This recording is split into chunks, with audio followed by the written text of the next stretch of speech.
اراده خود، عزم خود را به رخ دشمن بکشید تا بفهمد که در مقابل این ملت نمیتوانه مقاومت کنه. بسم الله الرحمن الرحیم. با صلوات بر حضرت محمد و آل محمد. سلام، شب بخیر. فرارسیدن سالروز ولادت با سعادت امام حسن عسکری علیه السلام رو به حضور یکایک شما تبریک و شاد باش عرض میکنم. به 23 امشب خوش اومدین. جمعه روز حساس ترین دوره انتخابات. رهبر معظم انقلاب در دیدار صبح امروز هزاران نفر از قشرهای مختلف مردم و خانواده‌های معظم شهیدان و ایثارگران از انتخابات روز جمعه و تبلیغات پرحجم و گسترده چندین ماهی رسانه‌های جبهه استکبار برای دلسرد کردن مردم از حضور در انتخابات گفتند و افزودند حضور گسترده مردم در انتخابات هر کشوری نشانه هوشیاری ملت و همراهی آنان با نظام خود است. بنابراین هدف تبلیغات پرحجم رسانه‌های جبهه استکبار گرفتن این حضور پرشور و گسترده از ملت ایران است. ایشان افزودند از لطف الهی احتمال قوی میدم که اینجور بشه این است که ملت ایران در روز همین جمعه‌ای که میاد یک سیلی سخت‌تر به چهره استکبار خواهد زد.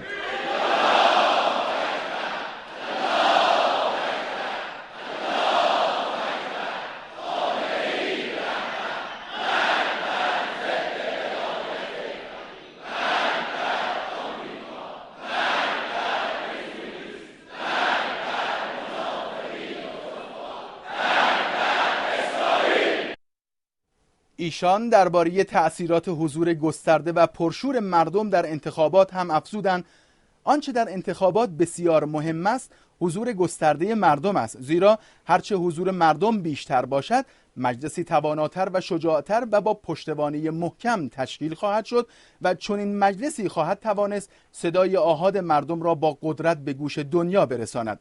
مقام معظم رهبری خاطر نشان کردند البته در کنار مسئله حضور مردم رأی به نامزدهای صالح نیز مهم است. ایشان حساسیت انتخابات روز جمعه را بیشتر از انتخابات دوره‌های قبل ارزیابی و تاکید کردند تصورم این است که این دفعه این نوبت انتخابات حساسیتش از دفعات قبل هم شاید بیشتر است، به خاطر اینکه تیره‌های موجود در ترکش استکبار علیه شما مردم تمام شده. هر چه بی توانستند ضربه زدن، هر چه داشتند و به عقلشون رسیده فعالیت کردند.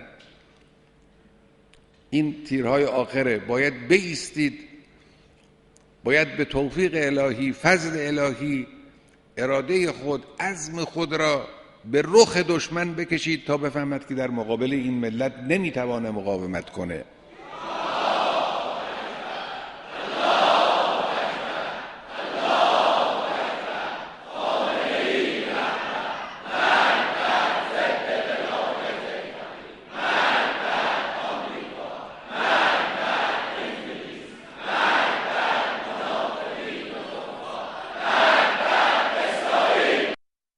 رهبر معظم انقلاب با اشاره به اظهارات صریح و علنی سردمداران جبهه استکبار مبنی بر اعمال فشار و تحریم برای خسته و دلسرد کردن ملت ایران افزودند امریکا، غرب و صهیونیسم می‌خواهند مردم ایران را از حرکت در راهی که منجر به بیداری عمومی دنیای اسلام شده و به صورت یک الگو درآمده است باز دارند و به ملت‌های دیگر بگویند ملت پیشرو ایران دلسرد شده و این الگو شکست خورده است.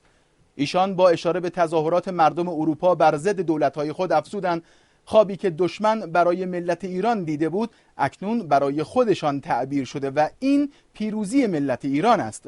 حضرت آیت الله خامنه‌ای در ارزیابی جامع از شرایط کشور خاطر نشان کردند امروز ملت ایران در همه ابعاد با یک نگاه راهبردی در حال حرکت به رو جلو است و از هر زمان دیگری نیز مصممتر و سرحالتر است. تبلیغات انتخاباتی در 12 ساعت پایانی.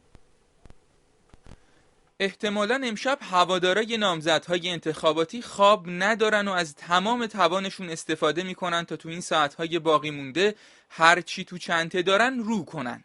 در این ساعت‌های طلایی اونها رفت و آمد شب عیدی مردم رو هم غنیمت شمردن و شدت تبلیغات رو به حدی رسوندن که فضای اختصاص داده شده برای تبلیغات تو شهرهای مختلف دیگه جوابگوی پوسترهای تبلیغاتی نبوده و تیرهای برق، کیوسک‌های تلفن و ایستگاه‌های اتوبوس هم کاغذپیچ شدن.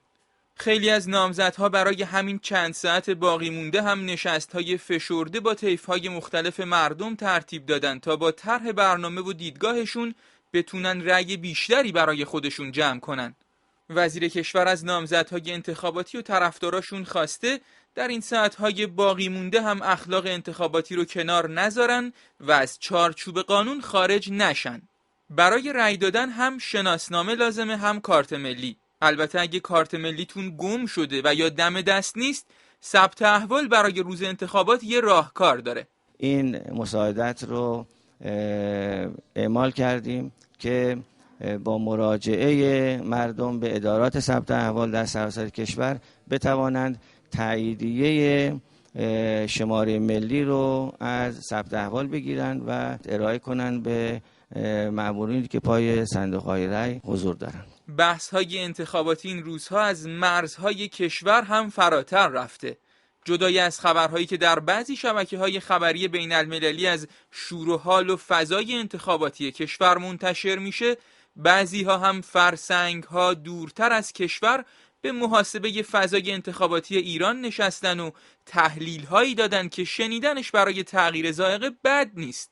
در تهران چیزی حدود 10% و در کل کشور نزدیک به 20% شرکت خواهند کرد. گمان می‌کنم در تهران واقعا میزان مشارکت یک چیزی بین کمتر از 20% قطعا خواهد بود و در مورد کشور هم هر گونه میزان مشارکت رو ما بخوایم باش بازی کنیم بدون شک زیر 50% خواهد بود. در بهترین حالت در تمام کشور 32% مردم احتمالاً در انتخابات شرکت میکنن. به نظر میرسه که نظرسنجی هایی که به طرف قلت شرکت کننده هاست دقیق تری. مجموع شرکت کنندگان در انتخابات 36% هست. بنابراین به شدت میزان مشارکت مردم در این انتخابات کاهش پیدا خواهد کرد. اعتقادی به این صندوق‌های رای ندارن برن رای بدن و نمیرن. از این صحبت‌های طنزگونه که بگذریم، از مناظره‌های جدی و داغ انتخاباتی دانشگاه‌ها نمیشه گذشت.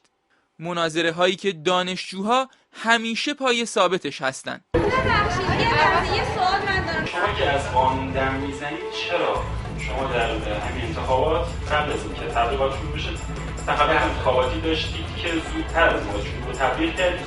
اجازه بدید نظم جلسه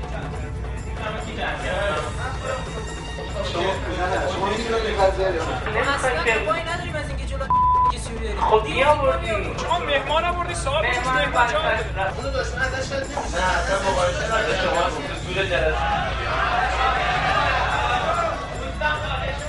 اون موارد نقض بسیار اصولی که ما بهش ادعای پایبندی داریم در این مجلس دیگه نمونه هاش هم مشخصه. نمونه وقف دانشگاه آزاد، نمونه های مختلفی که میشه اسم آورد ازش.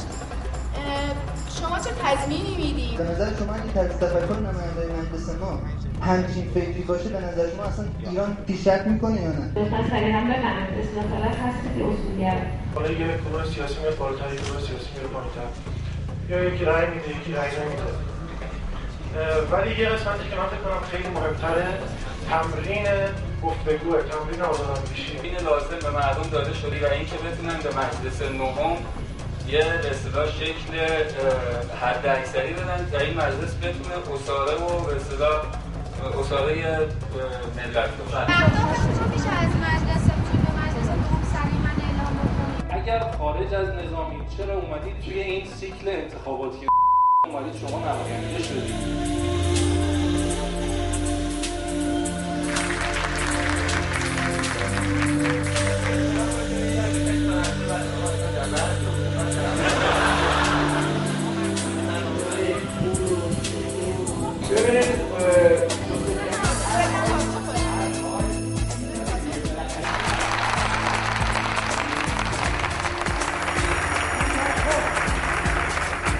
آقا شما صحبت‌های کدوم طرف بیشتر قبول؟ هر دو طرف خیلی عالی بودن. خیلی حرفای خیلی دقیق و خوبی زدن. استدلالشون هم خیلی عالی بود.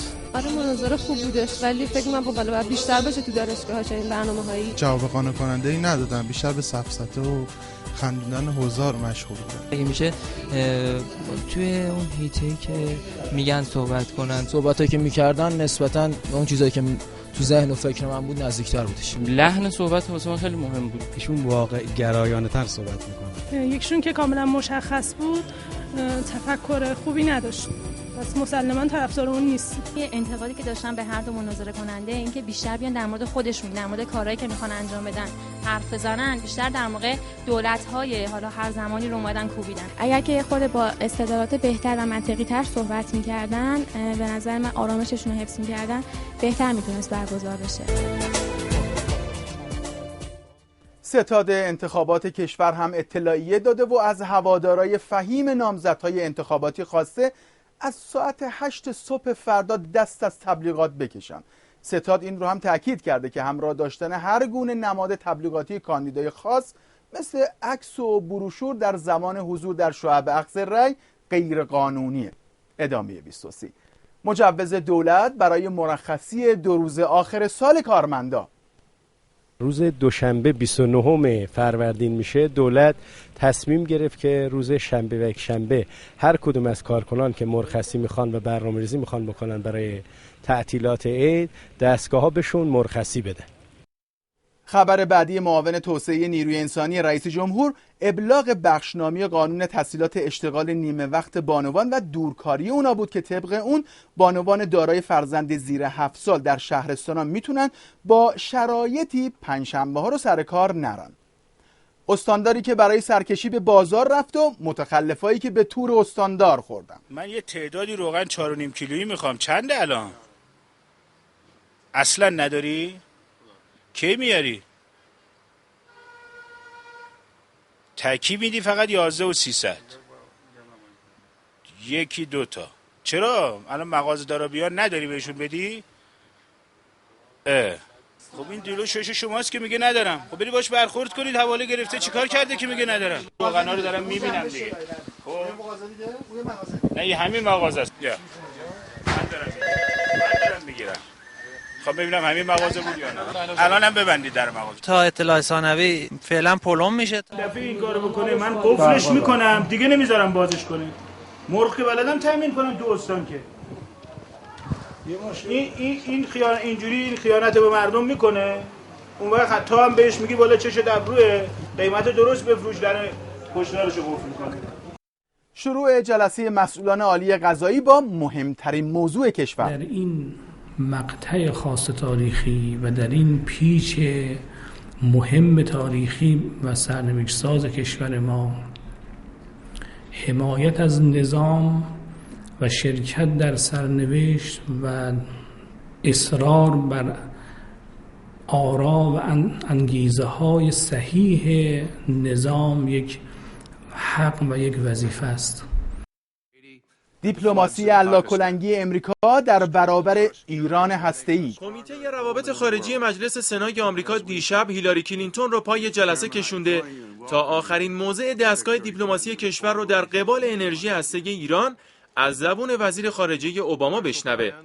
کلینتون در این جلسه با یه چرخش 180 درجه‌ای نسبت به قبل گفته ایرانی‌ها هنوز تصمیمی برای ساخت سلاح هسته‌ای ندارن. There is no doubt that they are تردیدی وجود نداره که ایرانی‌ها در حال توسعه ظرفیت هسته‌ایشون هستن. جامعه اطلاعاتی ما نتیجه‌گیری کرده که اونا هنوز برای ساخت سلاح هسته‌ای تصمیم نگرفتن. جالبه که همه ادعاهای ضد ایرانی آمریکا در این سالها بر مبنای همین بهونه تصمیم ساخت سلاح هسته‌ای در ایران بوده. همین 3 ماه پیش وزیر دفاع آمریکا در تایید مواضع صهیونیست‌ها گفت نگرانی اسرائیل از تسلیحات هسته‌ای ایران همون دل مشغولی آمریکاست. جالب پانتا 1 ماه بعد اقرار کرد که ایران هیچ بمبی نساخته. همین چرخش‌های ناگهانی دیپلماتیک بعضی کارشناسا رو به این نتیجه رسونده که واشنگتن در شرایط فعلی عقب نشینی رو به دمیدن در شیپور جنگ ترجیح داده.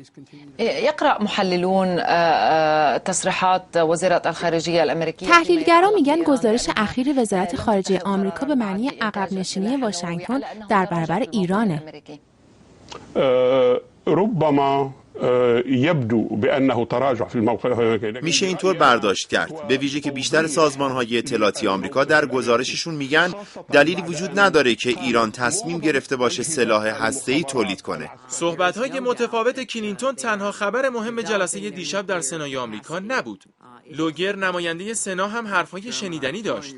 اون از بیکاری 40 میلیون آمریکایی گفت و بعد با دادن خبر رکورد زدن نرخ بیکاری در تاریخ آمریکا موضوع رو به نوعی به تعاملات آمریکا با ایران مرتبط کرد.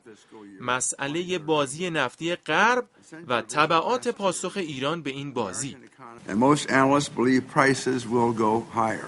حکومت تهران همچنان به نادیده گرفتن خواسته‌های جامعه جهانی ادامه میده و به برنامه تسلیحات هسته‌ایش پایان نمیده. بیشتر تحلیلگران معتقدن قیمت نفت و بنزین باز هم بالا میره. قیمت بالای نفت برای خانواده‌های امریکایی خیلی سخته. اگر اقدامی صورت نگیره در ماه‌ها و سال‌های آینده وضع بدتر هم میشه. تحولات بحرین از خیابان‌ها تا کاخ پادشاه. گزارش‌های رسیده از تحولات امروز بحرین از اضافه شدن یک شهید دیگه به تعداد شهدا حکایت داره. این شهر